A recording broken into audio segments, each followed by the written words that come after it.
यह इंसानी दुनिया में डीमन किंग के बेटे के स्कूल का पहला दिन होता है। वह जैसे ही क्लासरूम में कदम रखता है, अभी अपनी सीट पर ठीक से बैठ भी नहीं पाता, तभी ट्रबल खुद उसे ढूंढते हुए आ जाती है। स्कूल के ये टिपिकल बुलीज उसे एक इजी टारगेट समझकर उसे तंग करना शुरू करते हैं, लेकिन उन्हें जरा भी अंदाजा नहीं होता कि वो असल में नेक्स्ट डीमन किंग से पंगा ले रहे हैं। Being born into the demon race, लविस को डीमन रेल्म में सिर्फ एक ही चीज सिखाई गई थी कि ह्यूमंस चींटियों जैसे होते हैं जिन्हें दिखते ही क्रश कर देना चाहिए, और लविस इसी प्रिंसिपल पर चलने का पूरा इरादा रखता है, जिस पर वह उस नॉनचलेंट प्रिटी फेस्ड लड़के को गर्दन से पकड़ता है और उसे बेरहमी से डेस्क पर पटक देता है। उसका ये बोल्ड और अनएक्सपेक्टेड रिएक्शन सबको शॉक कर देता है। इसके बाद एक अगली फेस वाला लड़का गुस्से में पूरी तरह बालिस्टिक हो जाता है और गालियों की बौछार करते हुए अपने प्रिटी फेस्ड दोस्त को बचाने के लिए हमारे मैन कैरेक्टर पर झपट पड़ता है, जिस पर जैसे ही लविस उस चार्जिंग ह्यूमन की तरफ देखता है, वैसे ही उसकी डैमनिक पावर्स उसके बॉडी के साथ सिंक में रिएक्ट करती हैं, जो देखकर जब अगली फेस एक जोरदार पंच मारता है तो लविस बस हल्का सा सिर घुमा देता है, जिससे पंच बेअसर होकर निकल जाता है। इसके जवाब में डीमन किंग का ये बेटा माइक टाइसन स्टाइल का एक खतरनाक पंच मारता है, जो सीधे उसकी जॉ तोड़ता हुआ उसे पीछे लॉकर से टकरा देता है। यहाँ जरा पॉज लेते हैं और समझते हैं कि जो डीमन रेल्म पर राज करने वाला था, वो यहाँ स्कूल के बुलीज से लड़ता हुआ कैसे पहुंचा। मीट लविस विंडिका, एक मर्सिलेस डीमन किंग का बेटा और उसके थ्रोन का अगला वारिस, जो पूरे डीमन रेल्म पर रूल करने वाला था। उसके पिता ने उसे सिर्फ एक टास्क दिया था, लेकिन उसने उसे सबसे वर्स्ट तरीके से पूरा किया। उसे हिल्टका और उसके क्लैन पर नजर रखने को कहा गया था कि क्या वे किंग की विल के खिलाफ कंस्पिरेसी कर रहे हैं या नहीं, लेकिन लविस विंडिका ने मामला अपने हाथ में ले लिया और ट्रीजन का बहाना बनाकर पूरे क्लैन को अनाइलेट कर दिया। किंग जानता था कि उसका बेटा पहले से ही ट्रबल मेकर है, लेकिन इस बार उसने सारी लिमिट्स पार कर दी थीं। गैम्वेयर विंडिका, डीमन रियल्म का रूलर, अब अपने बेटे की हरकतें टॉलरेट करने के मूड में नहीं था। एरोगेंट प्रिंस किंग से नेगोशिएट करने की कोशिश करता है और कहता है कि हिल्टका की रिबेलियन के साइंस हर जगह थे,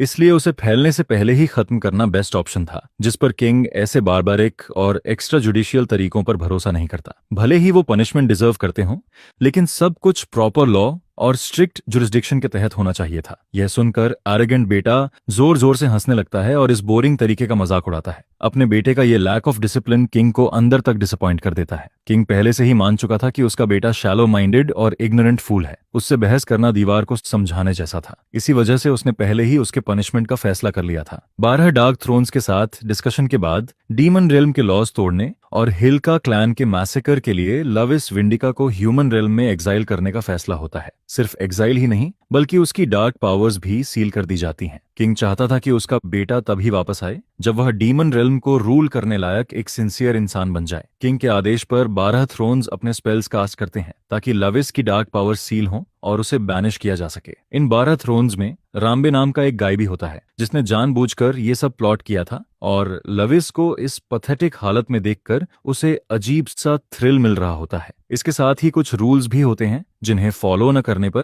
जिंदगी जीनी थी। दूसरा, अपनी जान लेना स्ट्रिक्टली प्रोहिबिटेड था, और आखिरी, किसी भी ह्यूमन को हार्म या किल करना मना था। इसके बाद एक समय का महान डीमन प्रिंस जागता है, लेकिन अब वह मिन्हो नाम के एक वीक और फ्रेल ह्यूमन बॉडी में होता है। इस बॉडी का पिछला मालिक एक कमजोर बेड रिडन बॉय था, जो बुलिंग का विक्टिम रहा था। क्योंकि वो कोमा में माना जा रहा था, इसलिए उसकी सिस्टर और मदर उसे खड़ा देखकर शॉक हो जाती हैं। जहां माँ और बहन इमोशनल हो जाती हैं, वहीं उसका नया पिता इमोशनली अनअवेलेबल और अनहिंज्ड इंसान होता है। बेटा होश में आते ही वह बस उसे अगले दिन स्कूल जाने की तैयारी करने का आदेश देता है। अगला दिन आता है और इसी तरह मिन्हो खुद को उन्हीं बुलीज के बीच फंसा हुआ पाता है जिन्हें वह अभी बुरी तरह पीट रहा होता है। पूरा स्टूडेंट बॉडी ये देखकर सन्न रह जाता है कि जो कभी रोने वाला वीक लड़का था, वो अब पूरा सिग्मा बन चुका है। जब वह असॉल्ट करने वाले को पंच मारकर जमीन पर गिराता है और ऑरा फार्म करता है, तभी ग्लासेस वाला एक नर्ड सोचने लगता है कि क्या ये वही मिन्हो है जिसे वे जानते थे। इसी बीच प्रिटी बॉय, जिसकी ईगो बुरी तरह हर्ट हो चुकी होती है, चेयर उठाकर मिन्हो का सिर फोड़ने के लिए उस पर झपटता है, जिस पर ग्लासेस नर्ड उसे पीछे से सावधान करता है। यह सुनते ही मिन्हो लाइटनिंग स्पीड से रिएक्ट करता है और एक इंस्टेंट नॉकआउट किक मारता है, जिससे प्रीटी फेस दोहरा हो जाता है। जो बुल्ली पहले कॉन्फिडेंट था, अब पूरी तरह कंफ्यूज्ड मेज बन चुका होता है। वह समझ ही नहीं पाता कि मिन्हो अचानक इतना बदल कैसे गया, और गुस्से में उल्टी सीधी गालियां बकता चल जाता है, जिससे उसकी हालत और खराब होती जा रही होती है। असल में मिन्हो आमतौर पर अपनी डिमोनिक पावर्स यूज नहीं कर सकता, क्योंकि वे सील की गई होती हैं, लेकिन जब भी कोई उसे प्रोफैनिटीज देता है, वो कर्सेस उसके अंदर की डिमोनिक मैजिक को जगा देती हैं। जितनी ज्यादा गालियां,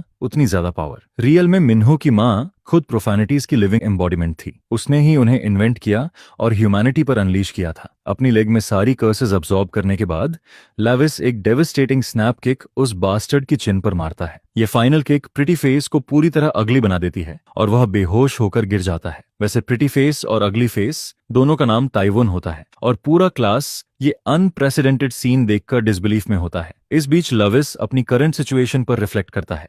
वह आखिरकार कोड क्रैक कर चुका होता है। उसने अपने पिता की कंडीशंस फॉलो करते हुए एंटरटेनिंग लाइफ जीने का तरीका ढूंढ लिया था। प्योर डेविल वाली ग्रिन के साथ वह हर उस इंसान को इनवाइट करता है जो उससे नफरत करना चाहता है। वह चाहता है कि वे उससे नफरत करें और जमकर गालियां दें जिनकी उसे तलब होती है। पूरा क्लास सोच में पड़ जाता है कि मिन्हो अचानक इतना अजीब क्यों बोल रहा है। ग्लासेस वाला नर्ड भी ये मानने लगता है कि शायद मिन्हो अपनी रियल स्ट्रेंथ छुपा रहा था। जब पूरा क्लास स्टैटिक रहता है तभी वही नर्ड उसके पास आकर पूछता है कि क्या वह ठीक है। यह याद करते हुए कि इस नर्ड ने पहले उसकी मदद की थी, लाविस तय करता है कि यही उसका बेस्ट लैकी बन सकता है, जिस पर वह कामली कहता है कि वह बिल्कुल फाइन है। थोड़ी देर बाद नर्ड उस पर सवालों की बारिश करने लगता है उसकी सडन स्ट्रेंथ बफ को लेकर। मजाक मजाक में वह ये भी कह देता है कि शायद मिन्हो किसी दूसरे वर्ल्ड से रीइंकार्नेट हुआ है। यह सुनकर लाविस थोड़ा वरीड हो जाता है कि कहीं इस किड ने उसका सीक्रेट तो नहीं पकड़ लिया, लेकिन नर्ड बोलता ही जाता है और पूछता है कि उसके पिछले वर्ल्ड की लाइफ कैसी थी, शायद कोई मार्शल आर्ट्स वर्ल्ड या फिर कोई गेम वर्ल्ड। ये सोचकर कि कहीं ये सच में कोड क्रैक न कर ले,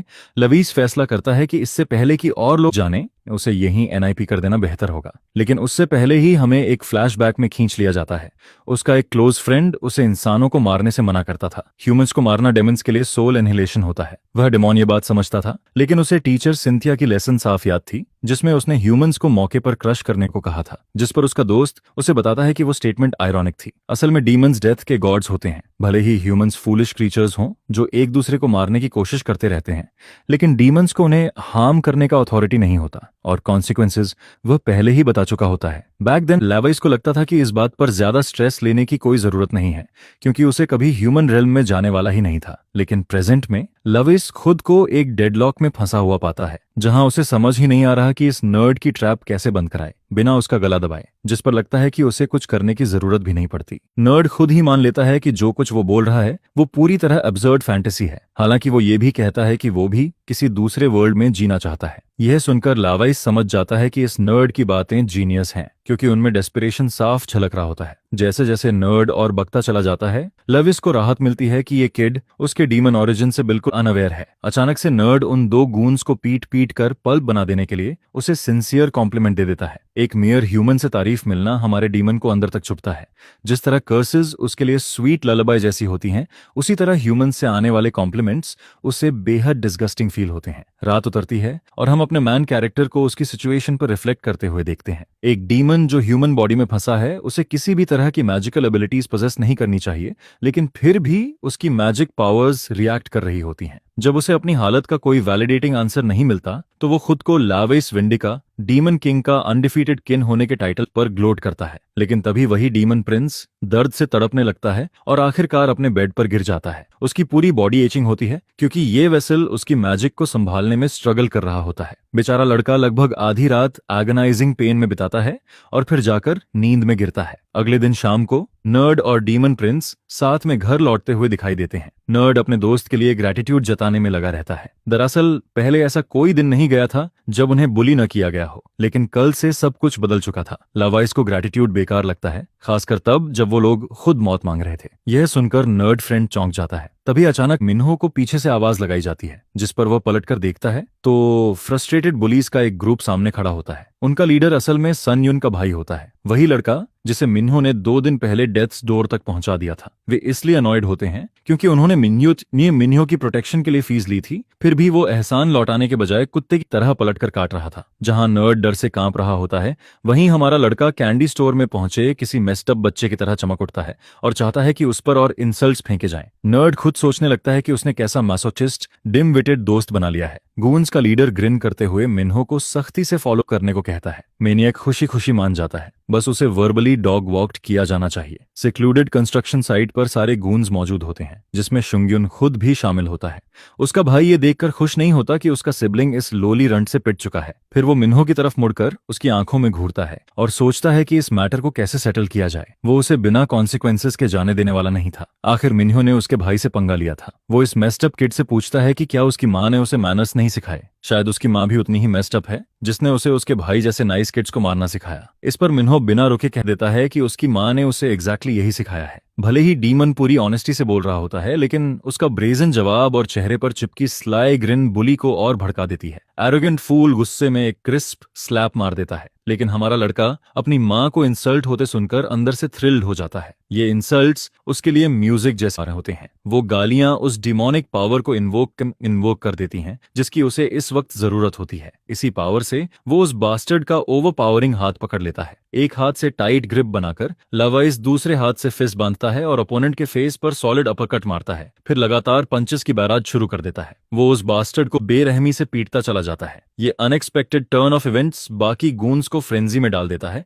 जो बस किनारे खड़े होकर गालियां दे रहे होते हैं। पिट चुका उनका बॉस इन इडियट्स को आगे बढ़ने का आदेश देता है। मिन्हो स्टांस लेता है, स्लर्स की पावर को यूटिलाइज करने और पूरी हाइनास की भीड़ को गिराने के लिए रेडी होता है। वो एक एक करके सामने आने वाले हर इंसान को किक और पंच करता है और सबको इंस्टेंटली गिराता जाता है। पास खड़ा बेचारा नर्ड समझ ही नहीं पाता कि ये कैसा हॉलीवुड सीन चल रहा है। कंस्ट्रक्शन साइट में मिन्हो के विक्टिम्स की चीखें कुछ देर तक गूंजती रहती हैं, लेकिन फिर सब शांत हो जाता है, क्योंकि आखिर में सिर्फ एक ही आदमी खड़ा बचता है और वो हमारा लड़का होता है। वायलेंस और कर्सेस का एक्सपीरियंस मिन्हो को इतना डिलाइटफुल फील कराता है कि वो अपने अंकल और माँ दोनों के लिए ग्रेटफुल हो जाता है। असल में ह्यूमंस के बीच वायलेंस इंट्रोड्यूस करने वाला उसका अंकल था और कर्सेस इन्वेंट करने वाली उसकी माँ। वायलेंस का टेस्ट इतना रिफ्रेशिंग लगने लगता है कि वो अपने अंकल के लिए थैंकफुल होता है। और नर्ड को मत भूलो, जो घर जाकर अपनी लाइफ डिसीजंस पर दोबारा सोचने वाला होता है।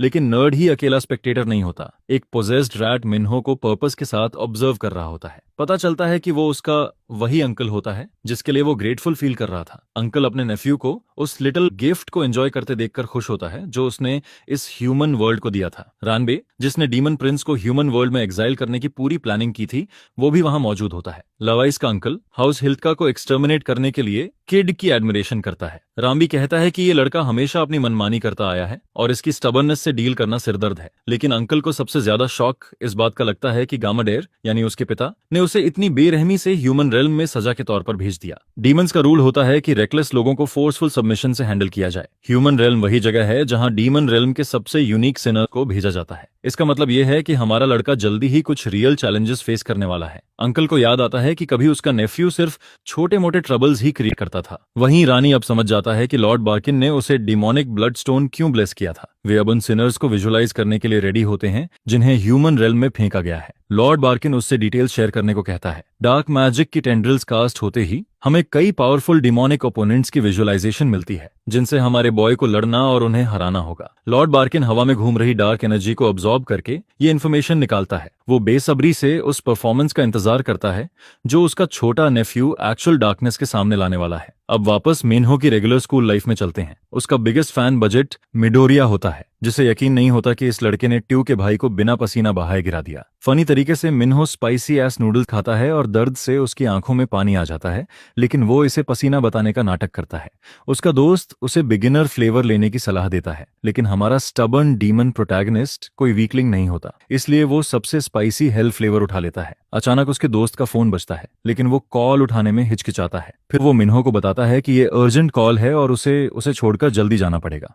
उसे ऐसे अचानक जाते हुए देखना हमारे लड़के को घूरने पर मजबूर कर देता है। नेक्स्ट सीन में हम एक वुमन को उसकी लेटेस्ट आर्टवर्क रैप करते हुए देखते हैं। उसका कैनवस एक ह्यूमन होता है जिसने अपने डेट्स चुकाने से मना कर दिया था, जिस पर गॉथ मॉमी उसके सिर पर कुछ सिंबल्स कार्व कर देती है। उसी वक्त जे का एक आदमी वहां लाया जाता है जो डर से कांप रहा होता है। वह देर से आने पर उसे टॉन्ट करती है और फिर उसकी आंखें खुलवाकर अपनी क्रिएशन दिखाती हैं। सायन इसे देखकर डिस्गस्टेड और टेरिफाइड फील करता है। वो सिंबल्स थीफ को रिप्रेजेंट करते हैं और क्योंकि इस ड्यूड ने उसकी डेट्स देने से मना किया था, इसलिए उसे प्रॉपर पनिशमेंट दिया गया था। जी सोचती है कि क्या यही फेट लिटिल सायन भी चाहता है, क्योंकि उनके बीच एक पर्सनल प्रॉमिस भी होता है। डरा हुआ लड़का मुश्किल से खुद को संभाल पाता है और बहाने बनाता है कि उसकी प्रोग्रेस में चीजें इंटरप्ट हो रही थीं, जिस पर जी उसे जोर से फेस पर स्लैप करती है। जी उसकी ऑर्डर्स फॉलो न कर पाने की वजह से अनॉयंस दिखाती है। उसे सही से पनिश करने के लिए वह उसके हाथ या फिर उसकी बैक पर भी वर्ड्स कार्व करने के लिए रेडी हो जाती है। सैन मर्सी के लिए भीख मांगता है, जिस पर जी उसे एक फाइनल चांस देती है कि वह सब ठीक कर ले, वरना उसका भी वही हाल होगा जो पीछे पड़े उस डेड ड्यूड का है। जी उसे साफ आदेश देती है कि एक एक वर्ड वैसा ही करे जैसा वह कहे, वरना वो पूरी तरह कुक्ड है। रात होते ही वही लड़का कीबोर्ड के सामने कांप रहा होता है और सोच रहा होता है कि क्या उसे सच में आगे बढ़ना चाहिए। जे की बात न मानने का मतलब उसकी लाइफ जाना होता है, इसलिए उसके पास कोई चॉइस नहीं बचता। वहीं दूसरी तरफ मिन्हो यहाँ ऐसे दर्द में होता है जैसे उसे पीरियड्स चल रहे हों। ये स्पाइस विम्प के इफेक्ट्स होते हैं। उसका स्टमक अंदर से मथ रहा होता है और टूटता सा फील देता है। लड़ाई के बाद बॉडी सोर होने के बावजूद मिन्हो इस शिटी बॉडी से तंग आ चुका होता है, इसलिए वो फिजिक बनाने के लिए पुशअप्स करने लगता है। ग्रेट लविस विंडिका ऐसे बेकार फिजिकल स्टैट्स के साथ मरने से मना करता है और चिक मैग्नेट फिजिक के लिए मेहनत में लग जाता है। अब पर्सपेक्टिव वापस सैन पर जाता है जो स्कूल में होता है। उसके हाथ में एक गैजेट होता है। ऐप में कुछ ऐसा होता है जो उसे डराता है, लेकिन उसके दिमाग में जे की इमेज उससे भी ज्यादा स्केरी होती है। बेचारा लड़का एक शिटी सिचुएशन में फंसा होता है और समझ नहीं पाता कि क्या करे। तभी मिन्हो उसे चेक करने आ जाता है। इस पॉइंट पर सैन सोचता है कि क्या वह अपने बडी से हेल्प मांगे, लेकिन वो ये भी जानता है कि ऐसा करना डेंजरस होगा। जी और उसके लोग बेहद डेंजरस होते हैं और मिन्हो को इसमें घसीटना बेकार का रिस्क होगा। अचानक हमारा लड़का पास से आती एक फेमिलियर स्मेल सेंस करता है।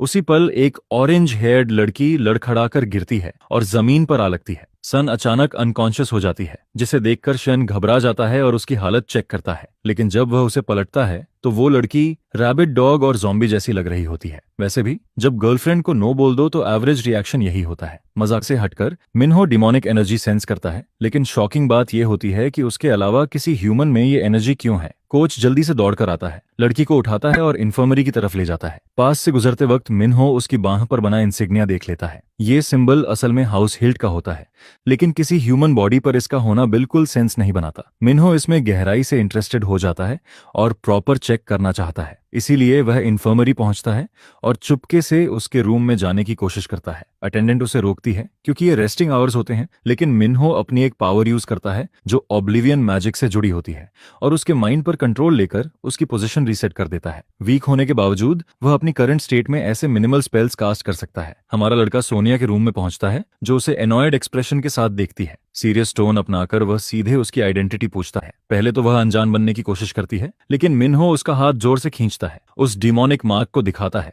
और पूछता है कि उसके पास ये क्यों है। सोनी अब भी नहीं बताती, जिस पर यह मैन उसे धमकी देता है कि अगर उसने अभी सब कुछ कन्फेस नहीं किया तो वह उसे भारी सफरिंग के साथ खत्म कर देगा। उसका यह साइड इतना फ्राइटनिंग होता है कि लड़की पूरी तरह डर जाती है और उसे उसके बॉडी से गॉडी डेमन जैसी ऑरा फील होती है। सोनी का टोन अनॉयंस से स्ट्रेट फियर में बदल जाता है और वह जी से अपने कनेक्शन के बारे में बताने लगती है कि ग्रुप ज्वाइन करने के लिए उसे ये टैटू लेना जरूरी था। हमारा लड़का इस वुमन से आती स्मेल को सेंस करता है। ये उसकी डबल बीफ रोस्ट सैंडविच की वजह से नहीं होती, बल्कि डीमंस की फेमिलियर सेंट होती है। डीमन रेल्म में हमें एक फ्लैशबैक दिखता है जब हमारा लड़का छोटा था। राम्बी इस एरिया को एक्सप्लोर नहीं करना चाहता था, लेकिन स्टबन रेज बेटर ने उसे इसके लिए बेवकूफ कहा। ब्रो को आखिर में लविस के साथ जाना पड़ा क्योंकि वह डर रहा था कि अगर वह अकेला गया तो क्या होगा। रानी समझ नहीं पा रहा था कि गोल क्या है और ट्रांसेंडेंट आइज वाले लोगों की कहानी बताने लगता है। जो डीमंस अपनी साइट खो देते हैं वो दो तरीकों से होता है, या तो उनकी विजन बहुत क्लियर हो जाती है या उनकी आंखें डिजेनरेट होकर बेकार हो जाती हैं। ऐसी शेडी जगह पर राम्बी अनईजी फील करता है,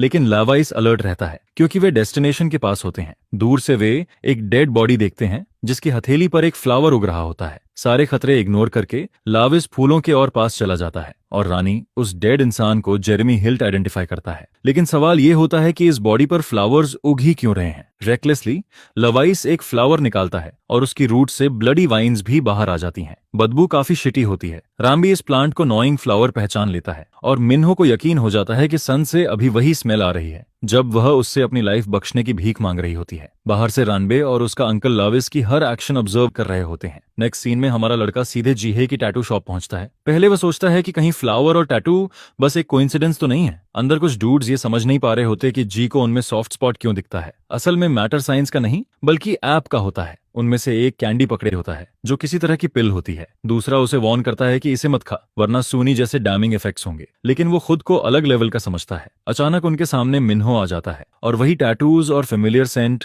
फिर से नोटिस करता है। वह पोलाइटली पूछता है कि क्या उन सब ने जी से ही टैटू बनवाया है। ग्रुप लीडर एरोगेंट होता है और टफ बनने की एक्टिंग करते हुए आगे बढ़ता है, लेकिन उसका हाथ झटक दिया जाता है और उसका फेस विल स्मिथ स्टाइल में जोर से स्लैप किया जाता है। वो ड्यूड इंस्टेंटली सो जाता है और बाकी पंक सोचने लगते हैं कि ये लड़का आखिर है कौन। बिना किसी एक्सप्लेनेशन के बस हाथ चलाना सच में गेम के प्यार में किया गया काम लगता है। मिन्हो एक को अगले ट्यूसडे तक पंच कर देता है और उसके बडीज बेवकूफी में उस पर चार्ज कर देते हैं। हमारा लड़का पंच डॉज करता है और डबल ताकत से काउंटर करता है, तीसरे को गिरा देता है। चौथा एसेलेंट वेपन निकालता है तो मिन्हो राउंडहाउस किक से डिस्टेंस बनाए रखता है और उसे भी स्मूथ तरीके से गिरा देता है। उसका बस एक सवाल होता है, जेही की लोकेशन। लेकिन तभी पहला वाला ड्यूड जिसे उसने गिराया था उठ खड़ा होता है। अब वो ह्यूमन नहीं रहता बल्कि एक अनरिकग्नाइजेबल ज़ॉम्बी बन चुका होता है जिसका बस एक गोल होता है, किल करना। मिन्हो स्टन हो जाता है। उस आदमी में वही डिमोनिक एनर्जी अब कहीं ज्यादा स्ट्रांग हो चुकी होती है। वो हमारे लड़के की तरफ दौड़ता है और उसकी मूवमेंट पैटर्न्स भी बदली हुई होती हैं, जो बताता है कि ड्रग ने उसे एनहांस किया है। बैड लक से मिन्हो फिसल जाता है और गिर पड़ता है। अब वो पूरी तरह एक्सपोज्ड होता है और भागने की कोई जगह नहीं होती।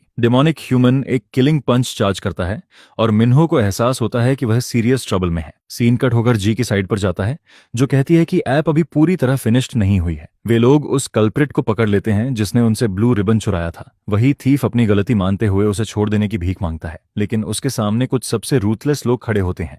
उनमें से एक पॉट से ब्लू फ्लावर्स निकालता है और मर्सी की गुहार लगाते हुए उस आदमी के ऊपर झुक जाता है। उसका एंड काफी ग्रिम होता है क्योंकि वो आदमी उन फ्लावर्स को चार्ज करता है और सीधा उसके सिर के अंदर घुसा देता है। लेकिन ये सिर्फ एक आंख होती है। विक्टिम फिर भी भीख मांगता रहता है, लेकिन वो आदमी रुकता नहीं है और दूसरी फ्लावर को भी उसकी बची हुई आंख में बेरहमी से घुसा देता है। इसके बाद वो बस चिल्लाता और तड़पता रह जाता है, अब पूरी तरह ब्लाइंड होकर। ये लोग सेकंड चांसेस में बिलीव नहीं करते और जे जैसी इंसान भी इस आदमी के आसपास रहते हुए अंदर से डर जाती है। वह चाहती है कि बिना किसी और एक्सक्यूज के सब जल्दी रैप अप हो जाए, जिससे वो खुद एक शिटी पोजीशन में फंस जाती है। बाहर आकर वो अपनी सिचुएशन पर पैनिक करती है और अपडेट के लिए लगातार कॉल करती रहती है। बेचारा लड़का ऐप पर काम कर रहा होता है और हिम्मत जुटाकर अपना फोन चेक करता है। तभी एक प्लॉट ट्विस्ट में पता चलता है कि उसे कॉल हमारे बॉय ने किया है, जिसने यहाँ के सारे लड़कों को पीट दिया था। मिन्हो सीधा पॉइंट पर आता है और सायन से जी के साथ उसके कनेक्शन के बारे में पूछता है। हमारा लड़का जानता है कि फोर आइजर जी से बात कर रहा था, जिससे सायोनन शॉक हो जाता है और मिन्हो उससे उसकी लोकेशन पूछता है। सायन को समझ नहीं आता कि चल क्या रहा है, लेकिन मिन्हो उसे अश्योर करता है कि ये उसका पर्सनल बिजनेस है और वो उसे ढूंढना चाहता है। वो आमतौर पर टैटू शॉप पर होती है, लेकिन अभी वहां नहीं होती। अचानक हमारे बॉय को पास में एक लिंगरिंग लिटिल क्रीचर नजर आता है, जिस पर सैन उसे रोकने की गुहार लगाता है और कहता है कि जब तक वो वहां न पहुंचे तब तक और इन्वॉल्व एक ना हो। उसी वक्त कॉल ड्रॉप हो जाती है और पहले वाली कैट नॉर्मल एक्ट करने लगती है, लेकिन मिन्हो ऑलरेडी समझ चुका होता है और वो किटी के पास जाकर उसे पकड़ लेता है और उसे जबरदस्ती अपनी तरफ देखने पर मजबूर करता है। उसे पता होता है कि ये कैट उसकी लैंग्वेज समझ सकती है और मौत जैसी एक नजर ही कन्फेशन निकलवाने के लिए काफी होती है। वो पहले ही इस क्रीचर को रैट से बैट और फिर कैट में बदलते देख चुका होता है। मिन्हो को समझ नहीं आता कि ये चीज आखिर है क्या, जब तक उसे पता नहीं चलता कि ये डीमन रेल्म की एक वॉचर है जिसे उस पर नजर रखने के लिए भेजा गया है। उसका काम प्रिजनर्स को बिना नोटिस हुए वॉच करना होता है और इसी वजह से वो लविस के आसपास भी घूम रही थी। वॉचर की एनर्जी इतनी नेग्लिजिबल होती है कि हमारा लड़का सोचने लगता है कि क्या ये सच में डीमन भी है। वो उसे इतनी आसानी से स्टैंड आउट होने के लिए क्रिटिसाइज भी करता है। अब भी वो बेवकूफ कैट अपने पैरों पर खड़ी होती है। मिन्हो को लगता है कि इससे आगे बात करना पॉइंटलेस है। उसे असल इंटरेस्ट उस आवाज में होता है जो इस क्रीचर को कमांड कर रही होती है और उसे सीधे एड्रेस करती है। वो राम्बे होता है, जो इस बात से स्टन होता है कि लविस ने इतनी जल्दी प्रोग्रेस कर ली है। मिन्हो उसे एक और शिटी ट्रिक यूज करने के लिए टॉन्ट करता है और उसके गोल्स के बारे में पूछता है।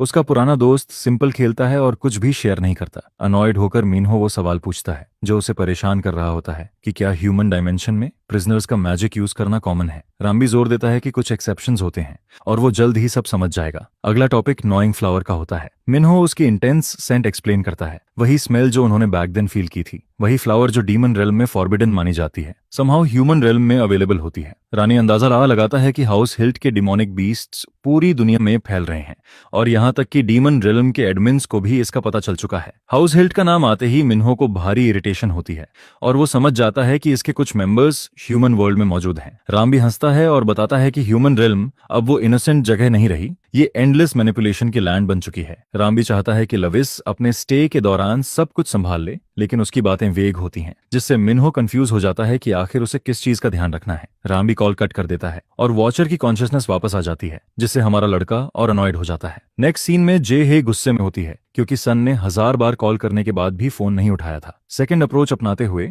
वो सियोंग जुन को कॉल करती है और उसे ऑफिस लौटने और तुरंत सायन को ढूंढने का आदेश देती है। वापस मिन्हो की तरफ वो वॉचर से ह्यूमन वर्ल्ड के बारे में इंफॉर्मेशन निकालना चाहता है। उसकी इन्फो यूजुअली अपडेटेड होती है और ट्रैकिंग एबिलिटीज भी एक्सीलेंट होती हैं, लेकिन वो उसे सीधे ऑर्डर देता है कि तुरंत अपनी रियल फॉर्म में लौट आए, वरना वो फोर्स यूज करेगा। डर के मारे क्यूट कैट हाथ जोड़ती है और एक क्यूट ब्लू हेड डीमन में ट्रांसफॉर्म हो जाती है। इतनी फ्लैशी एंट्री के बावजूद मिन्हो उसकी कमजोरी देखकर डिसअपॉइंटेड होता है। वो उसका नाम पूछता है क्योंकि उसे पता होता है कि रानी ने उसे किसी वजह से असाइन किया है। पता चलता है कि वॉचर का कोई नाम ही नहीं होता। इस पर हमारा बॉय उसे स्ट्रीट नाम देता है क्योंकि उसने उसे एक स्ट्रे की तरह उठाया था। नाम थोड़ा मकांग लगता है, लेकिन वो खुश होती है कि किसी ने आखिरकार उसे नाम दिया। इसके बाद मिन्हो उससे डिमांड करता है कि ह्यूमन रेल्म के बारे में जो भी इंफॉर्मेशन उसके पास है वो सब उगल दे। इसी दौरान सायन पूरी स्पीड से मिन्हो को ढूंढने दौड़ रहा होता है, ये सोचकर कि उसका बड़ी सीरियस डेंजर में है। उसे वो वक्त याद आता है जब उसने ऐप चैलेंज अवार्ड जीता था और सिर्फ 500 जीतने पर जे और उसके लोग उस पर हंसे थे। उस दिन जिन्हें उसे पाइड किया था और किडनैप कर लिया था, उसकी खुशी छीनकर डर दे दिया था। जे के बॉस ने उसे काम रहने को कहा था क्योंकि वे बिजनेस टर्म्स पर आए थे। आखिर उन्होंने उसे 50 मिलियन कैश में देने की पेशकश की थी, बस ऐप सरेंडर करने के बदले। सायन ने ऑफर रिजेक्ट कर दिया और बताया कि उसने कभी ऐप से पैसे कमाने का इरादा ही नहीं रखा था।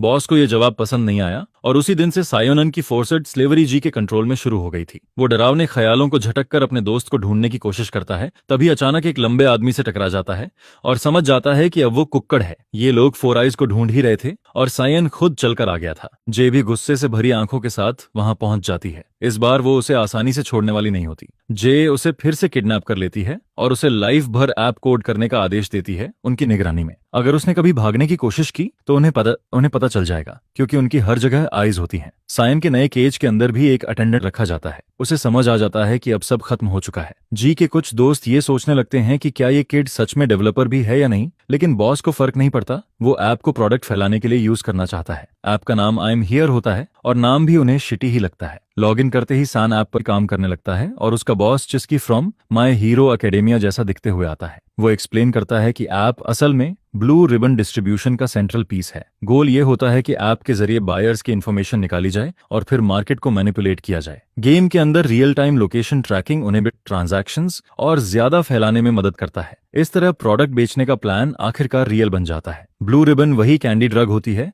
जो इंसान को रैबिड मॉन्स्टर में बदल देती है और अब इसे दुनिया पर अनलीश करने का टाइम आ जाता है। अगले दिन स्कूल में स्टूडेंट्स इस ऐप के ऑफर्स डिस्कवर करते हैं जहां हर रेफरल पर 30,000 का फ्री कैशबैक मिलता है। 3 लोग जोड़ने पर 1 लाख मिलते हैं, इसलिए बिना सवाल पूछे सारी गर्ल्स साइन अप करना चाहती हैं। डाइट पिल्स के गिव अवे से सब एक्साइटेड हो जाते हैं जिन्हें फूड इंडस्ट्री से अप्रूव्ड सेफ प्रोडक्ट बताया जाता है। बेशक ये सब झूठ होता है। शाम होते होते साइन अप्स की संख्या इनसेन लेवल तक पहुंच जाती है। जी और उसका ग्रुप जश्न मनाता है और खुश होता है, लेकिन जी अब भी कंफ्यूज्ड होती है कि वो इन्वेडर आखिर पकड़ा क्यों नहीं गया जिसने उसकी शॉप में घुसकर सब बर्बाद कर दिया था। सीसीटीवी चेक करने पर उन्हें बस एक बैट दिखता है। अपेरेंटली फुटेज में वही बैट कैमरा के सामने घूरती हुई नजर आती है। व्यू पूरी तरह ब्लॉक हो जाता है। बाकी सारी कैमराज रैट से ब्लॉक हो चुकी होती हैं। जी को इसमें कुछ भी समझ नहीं आता। तब उनके बॉस का सडन मैसेज आता है कि स्टॉक वाली लोकेशन पर तुरंत पहुंचो। उधर वो लोग वहां जाने में बिजी होते हैं और इधर हमारा बॉय बोर सा हो जाता है और पूछता है कि स्ट्रीट कचरे में छुपी क्यों बैठी है। पता चलता है कि स्ट्रीट का वेट बढ़ गया है और वो वहीं फंस गई है। मिन्हो को इससे कोई फर्क नहीं पड़ता और सीधे उससे इन्वेस्टिगेशन के रिजल्ट्स पूछता है जो उसने उसे सौंपे थे। क्यूट डीमन एक्साइटेड होकर बताती है कि मुश्किलों के बावजूद उसने काफी इंटरेस्टिंग डिटेल्स निकाल ली हैं। उसे याद दिलाती है वो पंक जिसे हमारे बॉय ने नॉकआउट किया था। उसके पास इसी ड्रग के कुछ सैंपल्स थे जिनसे नॉइंग फ्लावर जैसी ही स्मेल आ रही थी। ये समझना आसान हो जाता है कि ये ड्रग एवरेज ह्यूमन की एबिलिटीज को काफी एनहांस कर देती है, लेकिन स्ट्रेंज बात यह है कि नॉइंग फ्लावर को ग्रो होने के लिए हमेशा एक होस्ट चाहिए होता है। ऐसे में बिना होस्ट के इस ड्रग का एग्जिस्ट करना अजीब है क्योंकि डीमन रेल्म में भी ये फ्लावर एक्सटिंक्ट कर दिया गया था। स्ट्रीट बताती है कि प्रोडक्ट का नाम ब्लू रिबन है और ये ह्यूमंस के बीच अलग अलग फॉर्म्स में फैल रहा है, जैसे डाइट पिल्स और सप्लीमेंट्स। मिन्हो रॉ इंग्रेडिएंट्स के बारे में क्यूरियस होता है, लेकिन वो पार्ट इन्वेस्टिगेट करना मुश्किल होता है क्योंकि प्रोडक्ट सीक्रेसी में मैन्युफैक्चर किया जा रहा होता है। इवन स्ट्रीट भी उन डिटेल्स को ट्रैक नहीं कर पाती, जिससे मिन्हो इरिटेट हो जाता है और सोचता है कि अगर बस नाम ही ढूंढ पाई है तो वो अपने जॉब में बेकार है। वॉचर पैनिक में बताती है कि हर प्रोडक्ट अभी प्रॉपर्ली डिस्ट्रीब्यूट किया जा रहा है और इसी वजह से जो लार्ज अमाउंट में डिमोनिक एनर्जी कंडेंस हो रही है उसी के ट्रेल से मैन्युफैक्चरर को ट्रेस किया जा सकता है। मिन्हो उसके सिर पर टैप करता है कि वो पहले वहां क्यों नहीं गई। स्ट्रीट बताती है कि उसने सोलो मिशन इसलिए नहीं लिया क्योंकि राम्बी ने उसे लावाइस के साथ जाने का ऑर्डर दिया था। अनफॉर्चुनेटली उसे हर एक बात राम्बे को रिपोर्ट करनी पड़ती है। उसे दोनों मास्टर्स के ऑर्डर्स फॉलो करने होते हैं। मिन्हो उसे डिलेमा में डालते हुए कहता है कि अब डिसीजन लो, या तो उसे चूज करो या अपने ओरिजिनल मास्टर को। लेकिन लावाइस को चूज करने का फायदा ये होता है कि वो उसे हमेशा लोली क्रीचर बने रहने से फ्री रखेगा। डीमन का बैडास असिस्टेंट बनने का थॉट उस क्यूट इडियट को एक्साइट कर देता है। वो घुटनों पर बैठती है और अपना ब्लड और लॉयल्टी सिर्फ लविस को ऑफर करती है। लविस विंडिका की अथॉरिटी यूज करके हमारा बॉय उसे अपना ऑफिशियल और एक्सक्लूसिव सबऑर्डिनेट एक्सेप्ट कर लेता है। इससे राम्बे के साथ उसका कनेक्शन ऑटोमेटिकली सेवर हो जाता है और वो फ्ली कर जाता है। अब डिस्ट्रैक्शंस खत्म हो चुकी होती हैं और ब्लू रिबन की मेन लोकेशन पर जाने का टाइम आ जाता है। रात में वो उस जगह पहुंचते हैं जहां सबसे ज्यादा डिमोनिक एनर्जी कॉन्सेंट्रेट हो रही होती है। मिन्हो एक बॉक्स खोलकर कंटेंट्स चेक करना चाहता है, लेकिन हर बॉक्स पर डोजन्स ऑफ चेन्स लगी होती हैं। स्ट्रेट हैंड्स यूज करते हुए माइक टाइसन जूनियर एक जोरदार पंच मारता है और चेन्स सिंगल हिट में टूट जाती हैं। कंटेनर खुलते ही एक पंजेंट स्मेल बाहर निकलती है जो दोनों डीमंस को डिस्गस्टेड फील कराती है। सिनिस्टर डिमोनिक एनर्जी बाहर सीप होने लगती है और स्ट्रीट और मिन्हो मुश्किल से खड़े रह पाते हैं। ये ड्रग के इफेक्ट्स होते हैं। इसके बाद एक और फ्लैशबैक आता है जहां अंकल राइकन अपने छोटे न्यूब को कॉम्बैट की ट्रेनिंग दे रहा होता है। वो किड को बेरहमी से पीटता है ताकि वो वीकलिंग बनकर न रह जाए। अंकल का एक डेफिनेटिव पंच उसके आर्म्स तोड़ देता है और किड सीधे क्लिफ से नीचे जा गिरता है। लावाइस गिरते हुए अपने स्टूपिड अंकल को कोसता है जो हंसते हुए उसके पीछे नीचे उतरता है। लावाइस जमीन पर जोरदार क्रैश के साथ गिरता है और अंकल सोचता है कि क्या लड़का मर चुका है। तभी दोनों की नजर एक नॉइंग फ्लावर फील्ड पर पड़ती है जो विक्टिम्स की कॉर्प्सेस से भरा होता है। यंग लवाइस उस सीन को देखता है जिसे वो कभी भूल नहीं पाता। ये ऐसा होता है जैसे लाइट और डार्कनेस अलग हो रहे हों। जो चीजें साथ एग्जिस्ट नहीं कर सकती वो आपस में टकराती हैं और उनके बीच नए एंटिटीज जन्म लेने लगते हैं। ह्यूमैनिटी के केव में एरा में पहला फ्लावर ह्यूमन रेल्म में ब्लूम करता है। सब उसकी यूनिक एबिलिटी देखते हैं जो डीमंस और संपर्क में आने वाले हर बीइंग को ड्रेन कर देती है। ये फ्लावर हर रेल्म के लिए डूम और डिस्ट्रक्शन का सिंबल होता है। अंकल राइकन और उसका नेफ्यू देखते हैं कि पूरा फील्ड इंसिनरेट कर दिया जाता है, उसी वजह से कि उन्होंने खुद मिलकर इसे जलाया था। हमारा बॉय अभी कंफ्यूज्ड होता है। वॉचर एक्सप्लेन करती है कि ग्रेट डीमन किंग गमाडेर जो उसके पिता हैं, उन्होंने रियल्म से हर एक फ्लावर इरेडिकेट कर दिया था। इसलिए दोनों हैरान होते हैं कि ह्यूमन रेल्म में इतनी बड़ी संख्या में ये फ्लावर्स कैसे जमा हो गए। मिन्हो अचानक ऐड करता है कि नॉइंग फ्लावर असल में ह्यूमन रेल्म से ओरिजिनेट हुआ था। यही वो रेल्म है जहां लाइट और शैडो आपस में ब्लेंड होते हैं और ह्यूमन हिस्ट्री में कोएग्जिस्टेंस पॉसिबल होती है। माना जाता है कि हजारों साल पहले ह्यूमंस नियरली एक्सटिंक्ट हो गए थे। फ्लावर का दोनों रेल्म्स में एक साथ एग्जिस्ट करना ये इंप्लाई करता है कि इसके पीछे कोई मास्टरमाइंड है। स्ट्रीट कुछ और जोड़ने ही वाली होती है, तभी अचानक कोई उन पर लाइट फ्लैश करता है। जे और उसके लोग इंट्रूडर्स से फेस करने पहुंच जाते हैं और किड्स पर पिटी करते हैं कि वो खुद चलकर डेथ ट्रैप में आ गए। जे का ग्रुप सोचता है कि यही वही गाय है जिसने उसकी शॉप ट्रैश की थी, लेकिन स्ट्रीट बताती है कि वही वो पर्सन है जिसे वो ढूंढ रहे थे। जे गुस्से में हमारे बॉय को ब्लेम करती है कि वो उसकी जगह में घुसकर सब रैक कर गया और उसे खुद नहीं पता कि वो वहां कैसे पहुंचा।